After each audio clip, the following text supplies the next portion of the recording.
Počujte, ja neviem, či ste už niekedy boli tak švorc, ne, akože švorc je slab, ale byť naozaj, čiže nebyť naozaj švorc, už ste boli niekedy tak v prdeli, že ste si išli do banky presunúť 20 € zo sporiaceho účtu na normálny, aby ste 10 mohli vybrať. Zažil si to?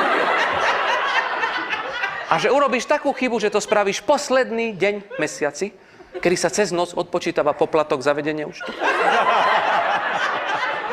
Zažil si už situáciu, to je, keď ty naozaj sa pocítiš, že si len obyčajný človek na tejto planete, keď stojíš pred tým bankomatom, kúkáš na svojich 8,50, ktoré nemáš jak vybrať. A to není všetko. Vieš, kedy príde vrchol absolútneho poníženia? Bol si už v banke uskutočniť vklad na euro 50? Že prídeš tam, sadneš si a si pre nich klientom len do momentu, keď im dáš ten občiansky preukaz? Že ona tam naťuká tie tvoje údaje, teraz jej tam naskočíš, zbadá tú sumu 8,50, zbadá, koľko vkladáš, spojí sa jej to. On chce vydrbať tých 10 €.